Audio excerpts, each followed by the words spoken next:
Welcome to the National Women's Fitness Academy podcast. We're here to talk about women's health, female hormones, body image, and all things health and fitness. Hello, girls, and welcome back to another episode of the Women's Fitness Academy's podcast. I'm your host, Siggy, one of the NWFA's educators and a women's online coach. Today, I'm joined by the wonderful Kate Morris, who's not only a fellow WFA educator, but she's also an online coach based in Melbourne, who is here to build strong, healthy, confident bodies for women. And you know what? We're all about building up one another. And so here we are. We're going to have a great chat today about her experience of what that looks like for her, what it looks like for her clients, and some tips for you girls to take home with you. So Kate, thank you so much for joining me, babe. Thank you so much for having me. I'm really excited about today. When you messaged me on Instagram to do this podcast, I was like, yes, I am so ready. I love it. It's so funny because literally before we started recording, we're like, how have we not met? We're both based in Melbourne and we just haven't come across. I know. How crazy. But we just made the connection that we're both going to be in Bali. Yes. Bali retreat, which is going to be so fun. So excited. Bring on all the cocktails. I said to Sig before, I was like, oh, we definitely have to have a cocktail when we're in Bali. And she was like, cocktails. I'm not flying all the way to Bali to have one cocktail. It's so funny because I'm not a big drinker, but if you mention cocktails, I'm like, I'm on board. I'm on board for whatever cocktail you give me. I agree 100%. I never drink, but give me like a fruity cocktail and I'm all in.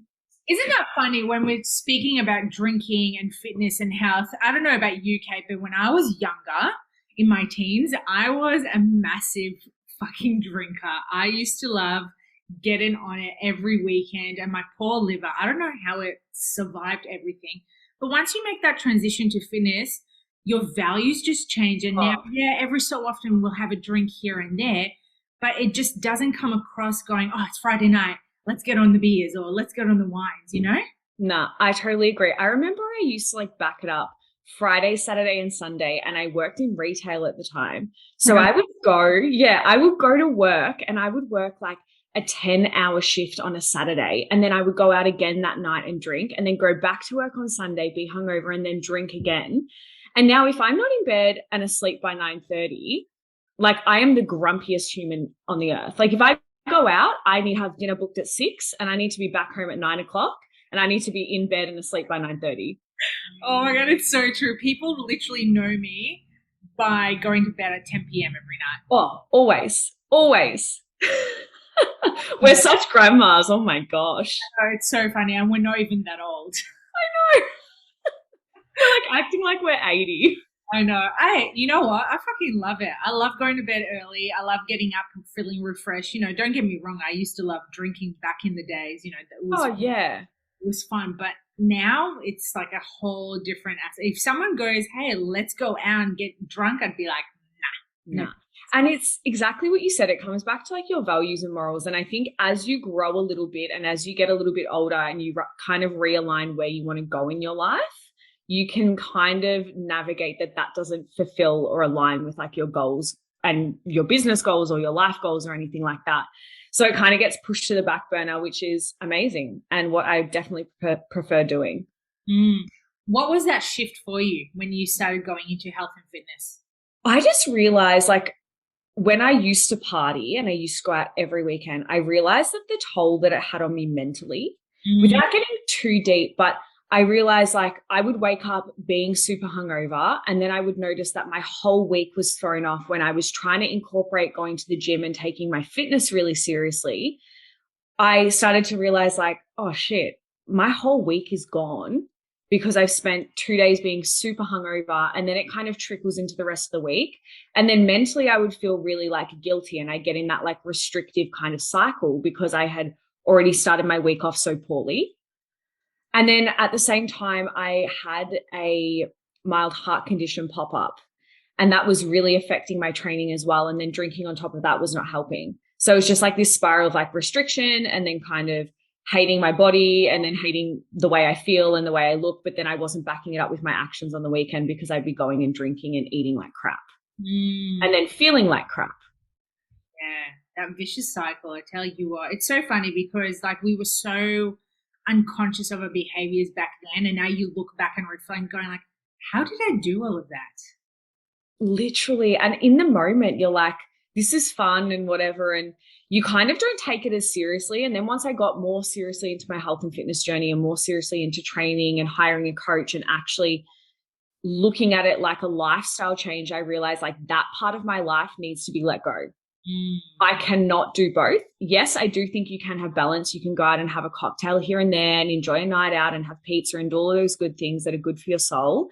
But I don't think like going out and partying 4 days of the week is going to fulfill the goals that you have if you've got health and fitness goals. Yes. Yeah. So true. What was going on with your heart back then? So I have a mild heart condition called SVT.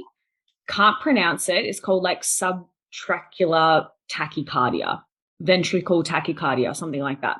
Sounds like any of the listeners at home, give it a Google. But essentially it means that my heart rate sits a lot higher than the average person. And if I get an SVT attack, my heart rate will beat at like 210 beats per minute at rest. Wow.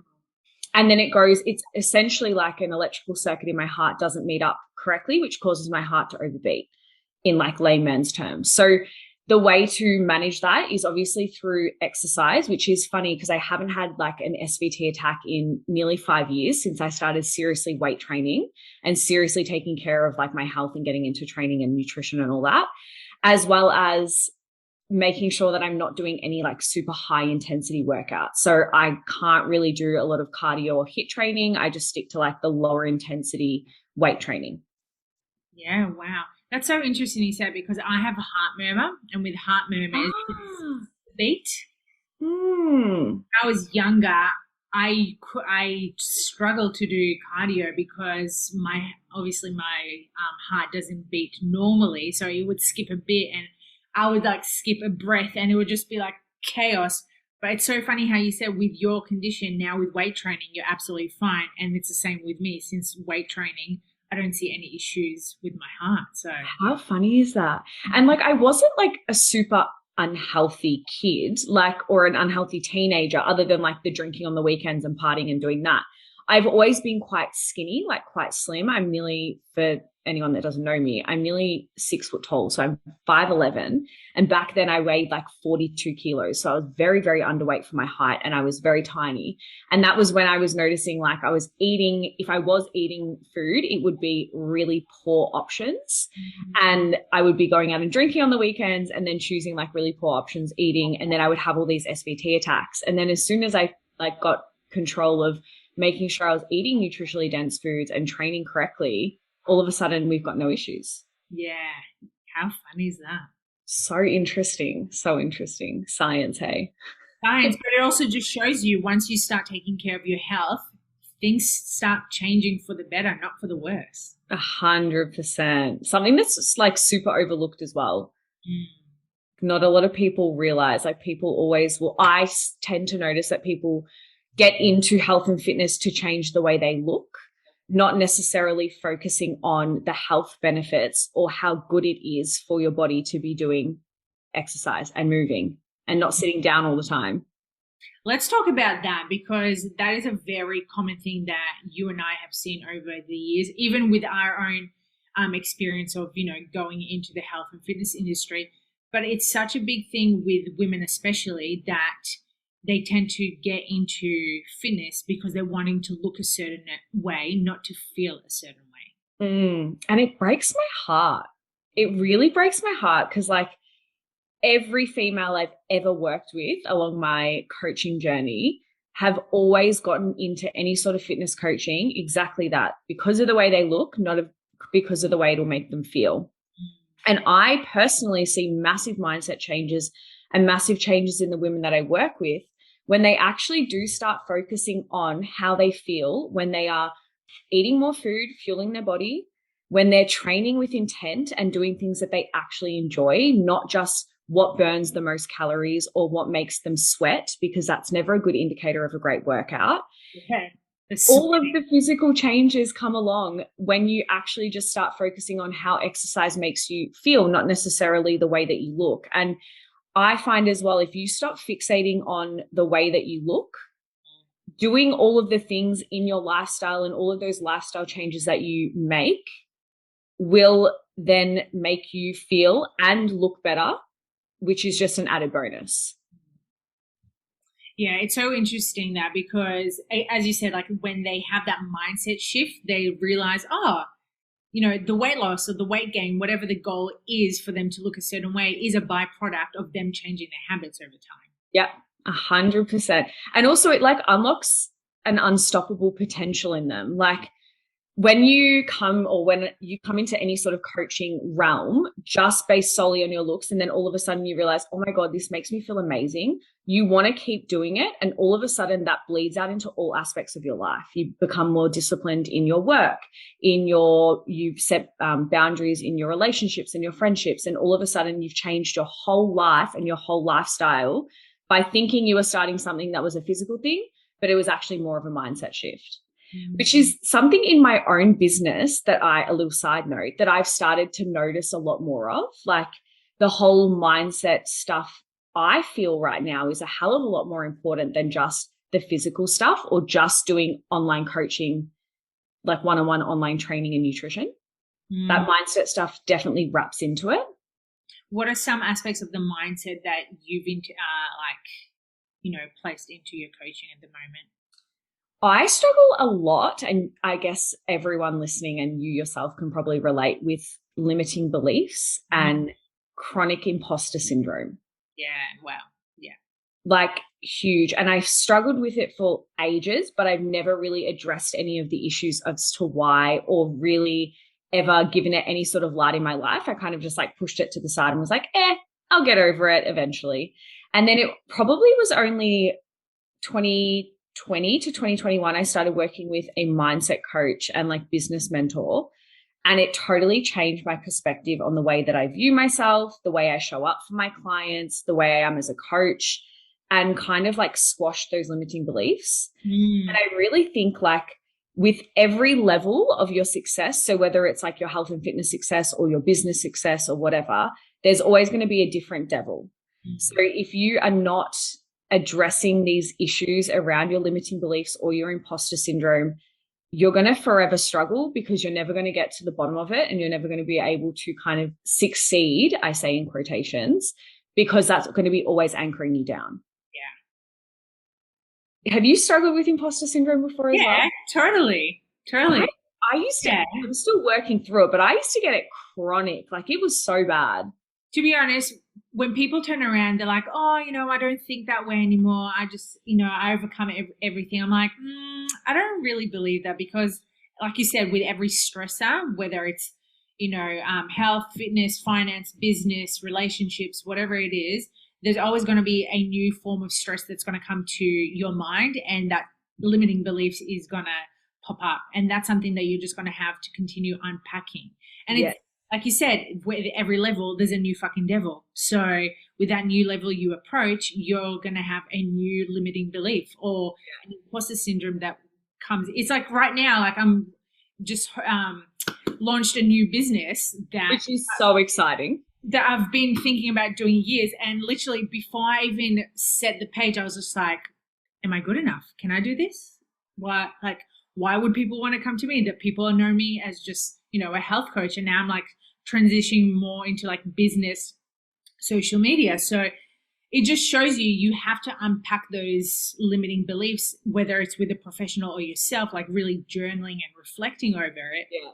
Because like you said yourself, you pushed it to the side, but then it literally came running back at you. Yeah. And that's the thing, like if you push it down to the side, it's going to slap you in the face 10 times harder. Punch you. It will punch you. Literally straight in the face. And it's funny because when I launched my business mentoring, so I'm an online coach, obviously I do like one-on-one fitness, nutrition, whatever. And then I've launched like an online business mentoring, and the exact same thing that you just said, I literally had that exact same feeling. I was like, why would people want to buy into this? Like, I'm not educated enough in the space. I know nothing. Like, I've only been in business for 5 years. There's people out there that have been in business for 15 years that know so much more than me. And then I ended up selling out of my one-on-one mentoring as soon as I launched it. But even then, even having that success, I say in quotations, of selling out, I still felt like, oh, am I really good enough to be doing this? Like now I'm kind of scared to work with these people because I don't know what the fuck I'm talking about. But isn't that interesting, because you do know what the fuck you're talking about because you've been running a business for 5 years, but your irrational mindset is not going to think that because you're in a stress state going, oh, I should just keep doing what I'm doing because I'm comfortable at doing it. Yeah. There's no point of me venturing and doing a new thing because, again, those limiting beliefs pop in. Yeah. And that's the thing, like you're always going to be uncomfortable getting outside your comfort zone. And that's what it was for me. Like it was so outside my comfort zone. It's something I, like you, have been speaking about for almost 2 years and finally decided to do it. And I still had those like kind of limiting beliefs, but we're working through them with my business and mindset coach because every good coach has an even better coach. Because otherwise, you know, I'm a firm believer in that. Like if you are a coach yourself, you need to invest in another coach who then has another coach, who has another coach, and everyone just gets coached by each other or mentored by each other. And that's how you become the best coach or the best in your profession. It's that further investment for yourself. 100%, 100%. So speaking of the limiting beliefs, what was one thing that like popped up that you were able to unpack with them? Probably the biggest thing was I'm trying to think, but there's two. But probably the biggest thing was that I don't know enough. I put a lot of pressure on myself to know everything, which is super unrealistic. And I am the first person to say, sorry, I don't know that if I don't. Yeah. But I still in my head feel like I just need to know everything. And I also feel like if somebody like asks me a question directly and I don't know the answer, I feel like, oh, I'm going to look like such a fool if I say that I don't know the answer to that, where I feel like I put myself in the space and the profession that I'm in that I need to know absolutely everything, which is so unrealistic. So me and my coach have been working like pretty closely, like unpacking all of that, which stems from like some inner child work as well, like all of that like childhood growing up stuff. But it's very, very interesting because I feel like those limiting beliefs that I have energetically bleed out into my business if I don't take care of them. So if I'm sitting here being like, oh, like I feel like I don't know anything, people are not going to want to work with me because I'm going to be putting out that kind of negative energy like, oh, here's my business mentoring, but I don't really know what I'm doing, so bye. And then people are going to be like, whatever, on to the next business coach, you know? It's all about energy. Oh, it is. It is. I love how at the start of this podcast, we were like, yeah, we'll talk like business stuff. And then I was like, do you have questions for me? Or we're just going to like free ball it. And you're like, no, we'll free ball it. And now we're just going on this tangent about limiting beliefs. I love it. You know what? This is why I love hosting these podcasts, because every episode is literally spoken about something different and we're all uniquely different. And this is why I love having these deep conversations. Us talking about, like, don't get me wrong, we love talking about training and nutrition. That's literally what we do for a living.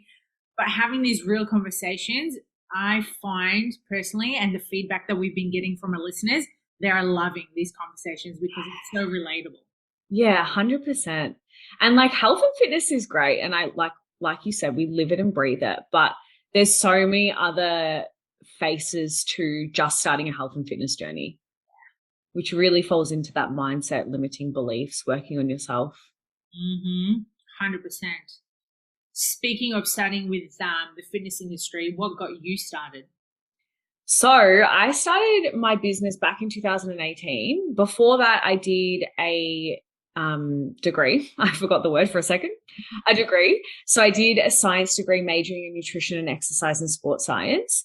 And then when I finished uni, I didn't really know what I wanted to do. And I kind of fell into a nutrition job at a healthcare clinic. So I worked there as reception. At the same time, the head nutritionist was leaving. So I did a couple of shifts and filled in for her. And I realized that I hated it. I really hated the 9-to-5 kind of medical corporate world.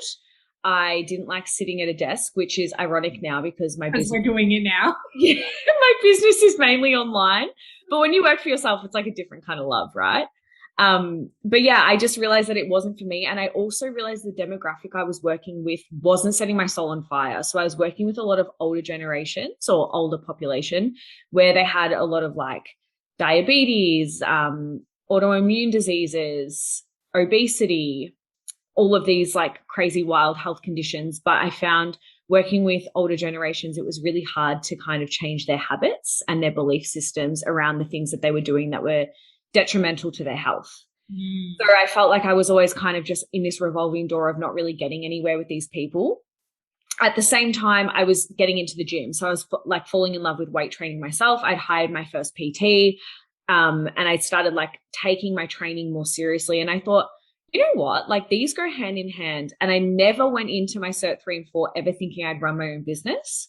I always thought like, I just want to kind of upskill and see maybe I can use that in my nutrition job if I end up staying here. And then I finished my Cert 3 and 4, and I literally was like, you know what? Fuck it. What have I got to lose? I'm going to try this out. I'm going to see if I like it. If I don't, whatever, we'll deal with it and I'll figure out my life after that. Then I started working in a commercial gym. So I went to a gym where I had no clients at all and I was paying $300 a week in rent. So rent was like hanging over my head. And I got pretty busy pretty quickly doing face-to-face stuff because I think I'm quite personable and can kind of really talk to anyone. And I was the only female in my gym at the time, bar one female, but she worked for the gym, so it was a little bit different. Got really busy really quickly. And then COVID happened. 2020 happened. And obviously the whole world was forced to shut. Gyms were forced to shut. And I remember literally sitting on my boyfriend's bedroom floor, bawling my eyes out. And I never cry. Like I'm not a very big crier. I was bawling my eyes out because I was like, my business is screwed. Like, where am I going to go from this? So then I decided I'm going to invest all of my savings, which was $6,500 in a business course / business mentor to learn about the online coaching space, because pre-COVID, I feel like now the online coaching space is huge, but pre-COVID, it wasn't as big as what it is now, or what I feel like it is now. And I had no idea how to launch, sell, do anything in the online space. So I invested all of my savings into a business coach and then essentially grew my online coaching business from there. That's so good. Yeah.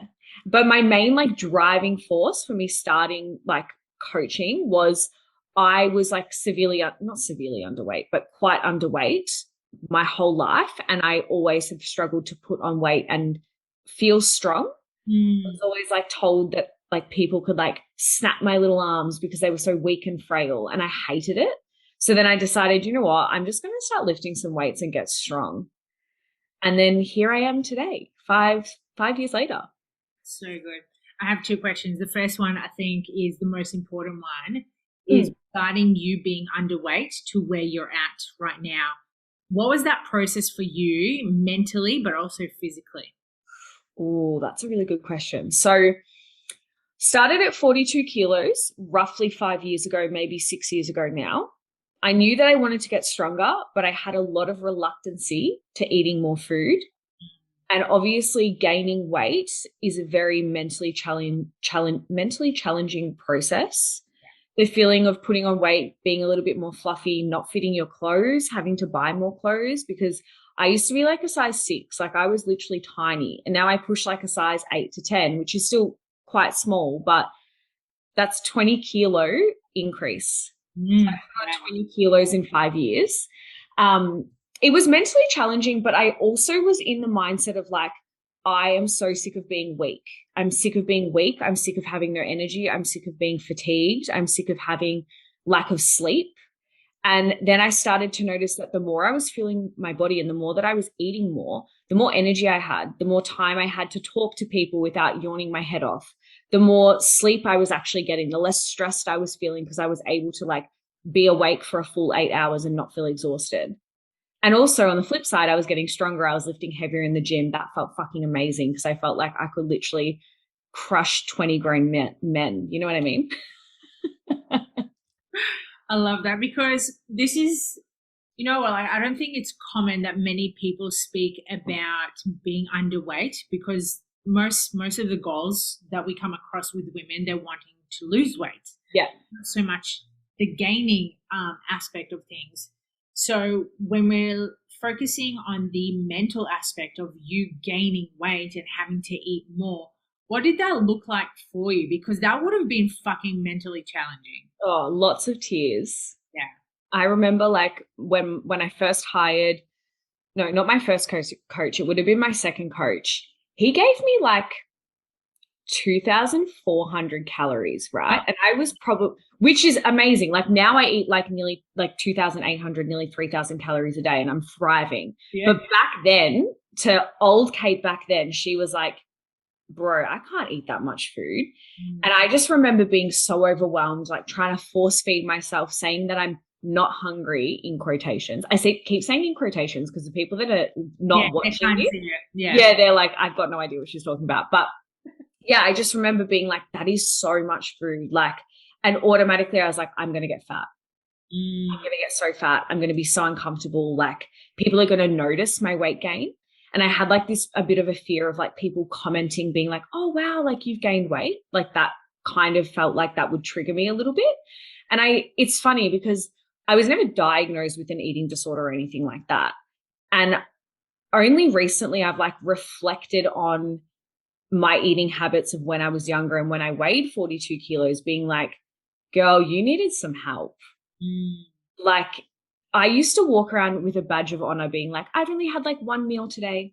Like how cool am I? Like that's not cool. That's really bad eating habits. And it's so relatable, to be honest. And it's not like I ever went to a doctor or anything like that and like somebody diagnosed me, but I look and I'm like, I definitely had a warped perception of the way that I looked and I had a warped relationship with food. The severity of it, who knows? But at the time I was like, yeah, like I only had one meal today, which is so unhealthy and so unrealistic and unsustainable. So unsustainable. And you know what? Unfortunately, that still goes around today. There's still those old habits that women come across the day and they'll be like, oh yeah, I'm into my intermittent fasting all day and then I'll just have my dinner at night. Oh, I don't know how these people do it. Like if I don't have 6 meals a day, I am the worst human you'll ever come across. Like I am I don't eat. I'm the worst person. I am like the hangriest bitch. Like my boyfriend will be like, I'll get like snappy at something and he'll be like, when was the last time you ate? And I'm like 3 hours ago. And he's like, you're hungry, aren't you? And I'm like, yes, I am. We're basically dogs. We just need to be fed, washed, and napped. Always. Oh, always. Give me a nap in the sun and I'm living. Oh my God, it's so funny. Well, and so my next question was regarding business. However, you brought a good point regarding the one meal, how you had this, confidence going, oh yeah, one meal a day, like look how cool I am. And it's interesting because we didn't realize the effect it had on us, not just mentally or physically, but on people around us as well. 100%. And I was always known as like, in quotations again, the skinny friend. So like all of my friends would be like, oh my God, you're so skinny. And I grew up in the era where Tumblr was a huge thing, where I don't know if you had Tumblr back in the day or anyone listening knows what it is, but essentially it was like MySpace or like Pinterest where you share photos and whatever. And there was a massive trend going on where being as skinny as possible with like visible collarbones and little knees were like the thing. So it was almost like, all of my friends were like, wow, you're so skinny because I fit into this beautiful category that was like trending on social media at the time. And like low key, it probably at the time made me feel really good. But I also didn't get my period until I was about 17 because I was so underweight. And then when I started to gain like a couple of kilos, I think I gained like 4 or 5 kilos and then I finally got my period. But that was also scary. And that was kind of the point where I was like, all right, bestie, you are tiny and something needs to change in your world. Yeah. Because otherwise, like, who knows? Because I remember talking to my mum being like, my mum actually said to me, if you don't get your period in the next couple of months, like we're going to have to go to a doctor. Because my mum got her period when she was like 14 or 13. And she's like, oh, that's a little bit unusual. My aunties all had their periods quite young and I was the only one and all my cousins had. So my mum was like, oh, we might have to go to the doctor if something doesn't change. And then I started kind of like getting into gym and training a little bit more and gained a little bit of weight and finally got my period. But I think that was like the turning point for me. I was like, oh shit, like that's not normal. It's interesting because the amount of clients that I used to get who didn't have their periods thinking it was normal, where I literally had to put a fucking flashlight in their eyes and go, girl, that is not normal. That is definitely not normal. And it's interesting because when I was younger, I don't know about you, but I hated getting my period. So that was, like the fun factor for me going, oh, well, I'm not getting my period, so it's fine. Like, I don't need it. Now we're well educated around that you need to fucking bleed. That is a byproduct of you saying that you're healthy. Yeah, that is a healthy body. Yeah. 100%. I remember when I was like, I hadn't got my period. I was like nearly turning 17. And I was like, oh, I'm so lucky. Because like all my friends would complain about having their period. So I remember being like, I'm so lucky. Like I don't have my period. And then my mum was like, bestie, we need to go to the doctor. And I was like, maybe I am not so lucky anymore. No, not anymore. Yeah, it's crazy to think how all these like old trends were happening. But it cycles. I don't know about you, but sometimes I'll get new clients and they'll be talking about the stuff that we're talking about right now that we did, 5 years ago. Let's take a second do you remember skinny me teas? Like the diuretic tea that literally just made you shit your pants? It literally did make me shit my pants. There we go.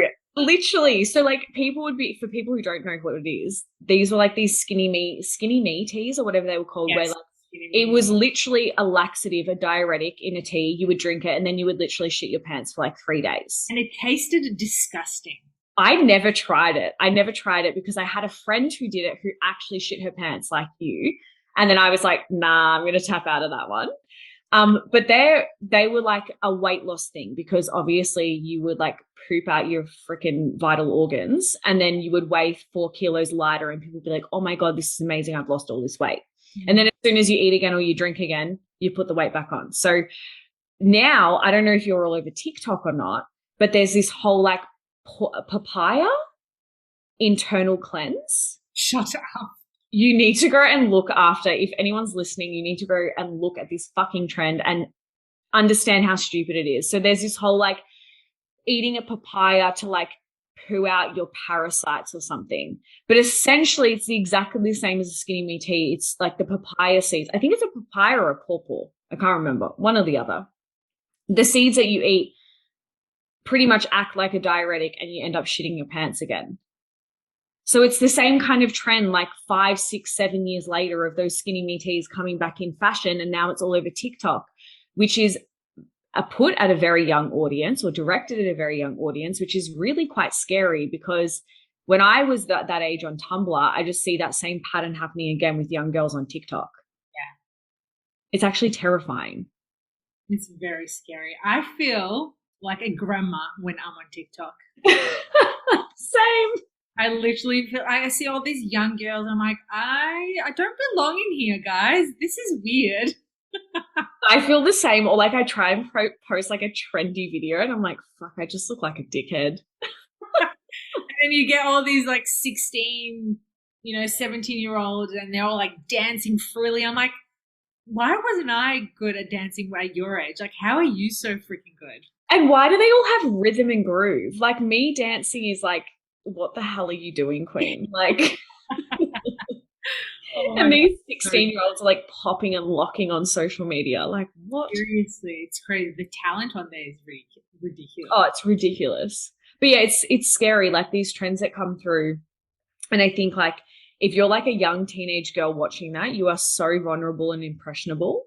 Mm-hmm. Even how you probably knew about the creatine trend that was going through TikTok, like creatine helped me build a dump truck or help me build my booty. And it's like, okay, creatine might help with your performance and your recovery and maybe a little bit of strength, but it's the work that you do consistently. It's the new habits that you build. It's you showing up to the gym every day. It's progressive overload. It's not just taking a scoop of creatine and getting a fat ass.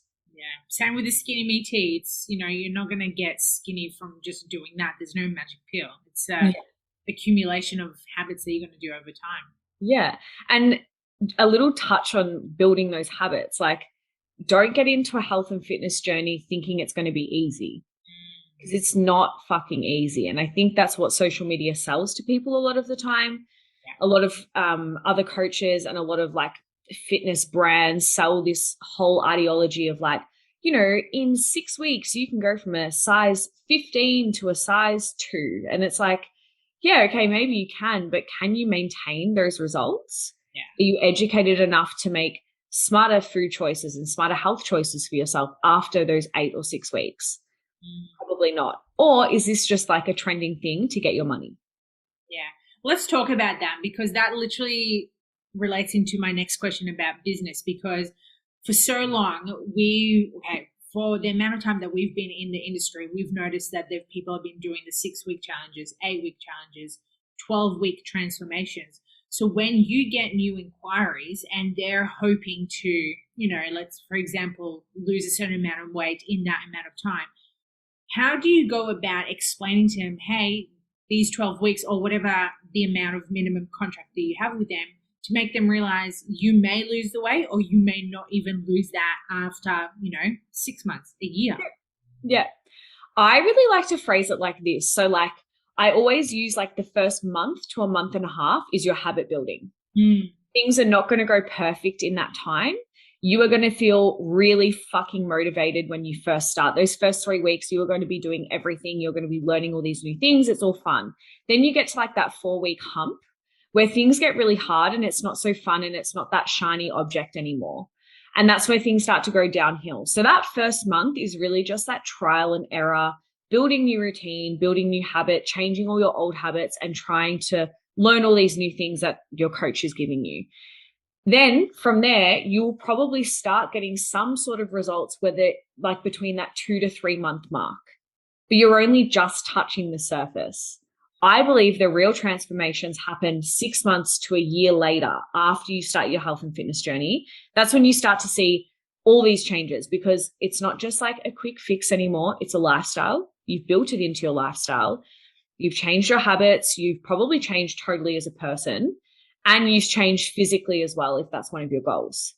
So I was actually one of those people, which is quite embarrassing for me to say, that used to run an 8-week challenge. We've all been there. Oh, I just want to like go back and punch old Kate in the face sometimes. I wouldn't punch her. I'd maybe like give her a bit of a tap on the bum, going like, bestie, that wasn't the right decision. However, if you didn't do that back then, you wouldn't be doing what you're doing right now. Yeah, 100%. It's all like a learning experience. But I sometimes look and think, girl, what the fuck? But I used to do an 8-week challenge. And I remember, and I only stopped my 8-week challenge probably like 5 or 6 months ago now. Like it wasn't that long ago. But I literally woke up one morning and thought, fuck this. And I just canceled it. I had 2 coaches who were running it for me. And I just literally called them and was like, I'm done with the challenges. Sorry. Like I literally just need to step away from it, because I was in that frame of like everyone was doing challenges and I was kind of like following the herd, like being a little bit of a sheep, figuring out what felt good for me in my online business. And then I just realized like that shit does not align with Kate Morris at all. Like all I promote is sustainable lifestyle changes, empowering yourself, building strong, healthy, confident bodies, not this quick fix 8-week bullshit. And granted, my 8-week challenges were never just a challenge. They were a hell of a lot of education. We did fortnightly coaching calls. Like we were so involved with the girls. They pretty much had like a one-on-one coach, but it just didn't feel like it matched my brand at all anymore. And the direction my business was growing, I literally was like, nah, I'm done cutting them. And I still get girls messaging me. I had a girl like 2 days ago be like, hey, when's your next 8-week challenge? And I was like, they are done, queen. They are never coming back. I don't even want to be associated. I'm surprised you remember that. Oh my God, that's so funny. I love the fact that you were able to be strong enough to let it go, because it's too easy to fall back into that old pattern when things are not going the way you want them to go, whether it's, you know, finances or business, because you know how well you did on the 8-week challenges. You're like, oh, well, that went well. I'll just keep doing that. But then you realize it doesn't actually align with you, and it ends up burning your fucking soul when you're doing stuff that you don't enjoy. And I started like going back to the energetic stuff that we mentioned at the start. I started I had a huge wait list for these challenges as well. And I started every time I opened a new intake, I started getting anxiety around it. I would avoid it. I would avoid contacting girls. I would avoid sending the spreadsheet to my co-coach to contact girls. I just started having this avoidance from it because I realized I hated it. And speaking in business terms for a second, it made me a really decent amount of money. Let's be real. I probably lost $25,000 to $30,000 per challenge I ran. But to be honest, the money to me, I was like, fuck it. I got into business never for money. I got into business because of my passion, and that's not aligning with my passion at all. So why the fuck am I still doing this shit? And then I literally cut them. Within a week, I cut it off. And then I had to contact all the girls on the wait list and be like, sorry, you can start with one-on-one coaching if you want. Because I just had all these girls on a wait list and I just decided to see ya. Yeah. Bye.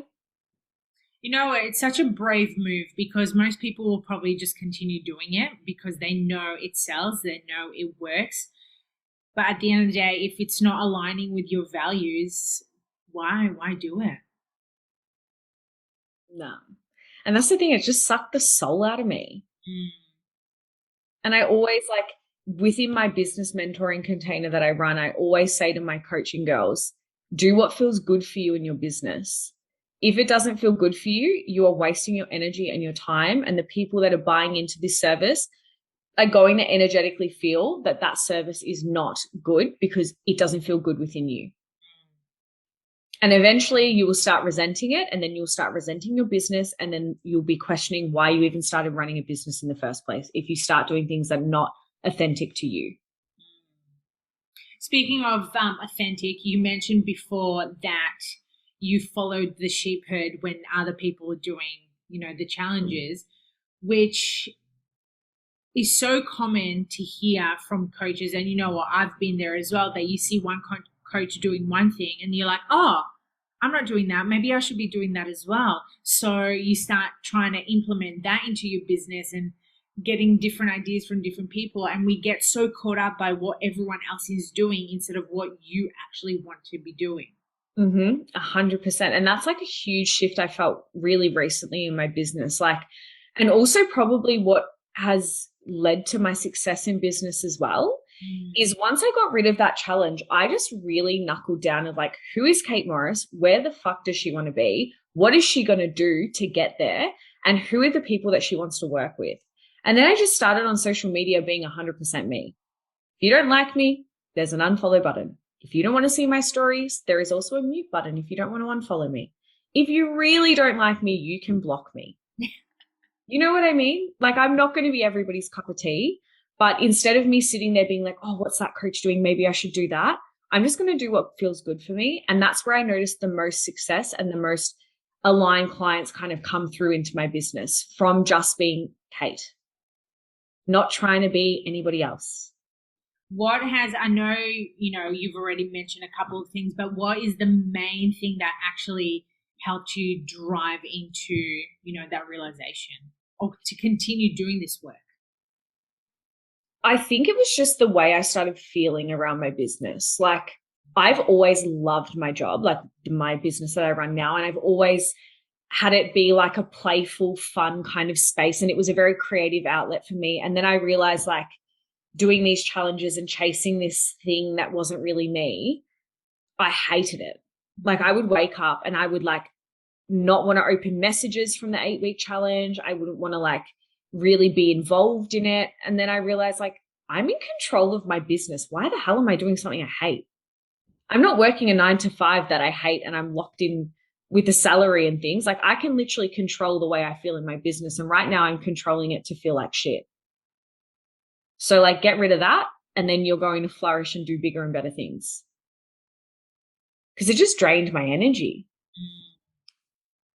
Energy, so important. We've already mentioned it a few times today. Oh, it's huge. It is huge. In every aspect, friendships, relationships, training, health, energy, business. It is huge. Yeah, it makes such a big impact, not only on us, but on our clients as well. Massive. You're into like kind of like the spiritual woohoo stuff, aren't you? Yeah, I love the fucking woo. Same. But sometimes I talk about like this imposter syndrome and like energy, and people are like, "You're okay, love?" Like, yeah, I'm just vibing.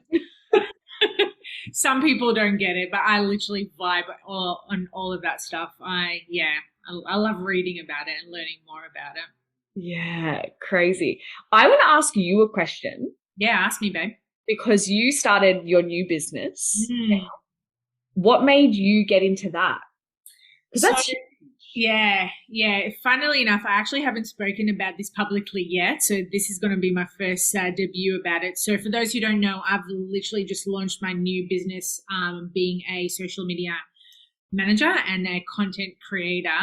And interestingly enough, I had a massive breakthrough with my mentor not long ago that I've been holding back onto this imposter syndrome that I will not be a successful artist, because at school, I loved graphics, I loved art, but my parents didn't see that as a successful business or someone that could make money out of that. So all these years moving along, I still paint, I draw, I like do all this crafty stuff, but never saw it as a successful business because of that. So then once I tapped into that, going, why am I holding on to all this, negative past?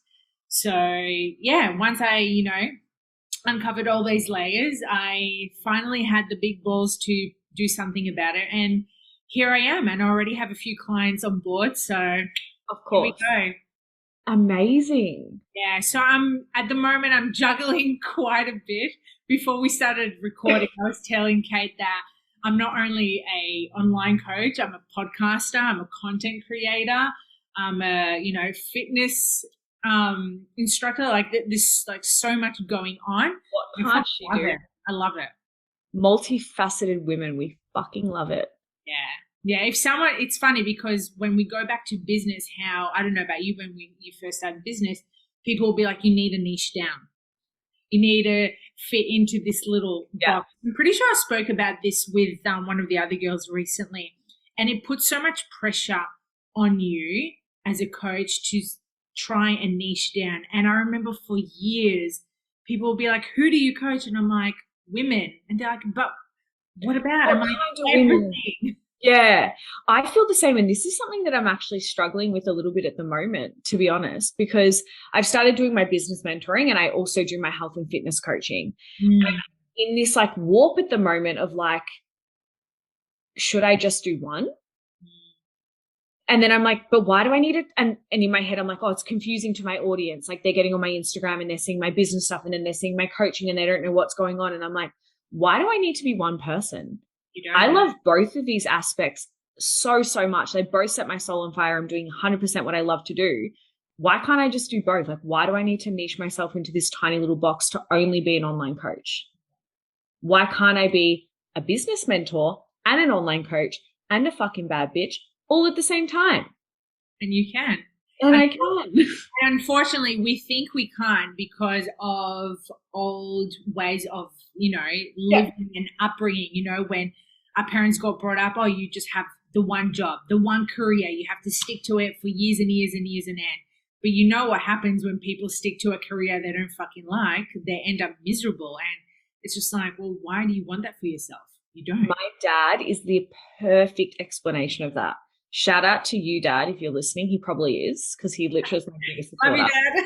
Love you, Dad. But he is exactly that. Like he has worked since the age of like 15. He's now like in his 60s, and he's pretty much done the same job for like 35 years. And he fucking hates it. Sorry if his job is listening to this, but Sorry, Dad. Sorry, Dad. Calling you out on a potty. He fucking hates it. Like he hates his job, and he is so miserable with his work, and I've seen it for years. But he's also the driving force in my life because he's always said to me, if you don't like something, change it. If you're not happy, change it. You don't have kids. You don't need to have that security. Do whatever you want before you have children. Yeah, love that. And just keep fucking going with it. If something doesn't feel good to you, get rid of it. If a friendship doesn't feel good to you, get rid of it. if a relationship doesn't feel good, get rid of it. You are the captain of your own life. Mm. And that's powerful because I look at him and think, you have not gotten rid of anything in your life and you're still doing the same thing. But that's the way they were brought up. You get into a job, you work a 9 to 5, you have a salary that feels warm and fuzzy. You get paid your annual leave, your sick leave, and that's all you do for the rest of your life. And I remember when I started my business, my mum, she was like, what's your plan B though? Clients, how are you going to pay your bills? And I was like, I don't have a plan B. I'll figure it out. And then it worked out well.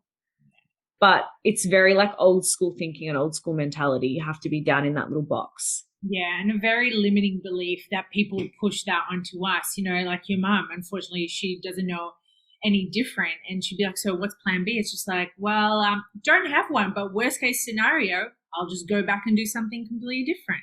Yeah, like we'll figure it out. She was very like, she was supportive of my business, don't get me wrong, but she also was like, logistically speaking, this is not going to work because she'd never had somebody close to her start their own business. Yes. So like my brother had just started his own business when I started my own business. So it was like a whole different world for her. But yeah, she hadn't really had anyone close that kind of went out on their own, that broke out of that little box and just decided to do what she wanted to do or do what they wanted to do. Yeah, so 9 to 5 was not for me in conclusion. Yeah, 9 to 5 wasn't for me either. But here we are sitting on at our desks talking. How ironic is that I was like, I hated we both were like, we hated an office job. And now we're like, hey, we're in our offices. Awkward. But it's completely different. Like you said, we're working for ourselves. It's not for someone else, and we don't hate our jobs doing it. Yeah, and it hits different when you're working on your own baby. Like it's a creative outlet. It's your passion. It's your purpose. It's not just sitting in a corporation and making somebody else money and hating what you're doing. Exactly. So true. So true. Loved it. What a chat, man. Seriously. I know. That got really deep really quick. Love it. Love it. An hour of deep, intense, unique conversations. I'm all up for that. So good. So good. Before we go, where can our listeners find you? On Instagram, KateMorris_PT. I also have my own podcast, Back on Your Bullshit. You can find that on Spotify and Apple podcasts. I love the name. Yeah, very fitting to me. Yes. Yeah, that badass bitch vibe. We love it. Love it. Love it. Awesome, girls. Well, if you enjoyed today's podcast, please make sure that you screenshot it, tag us at the Women's Fitness Academy, tag myself, tag Kate, follow your passion and do whatever the fuck you want, which will set your soul on fire. We got there. All right, girls. Take care. Bye. Bye.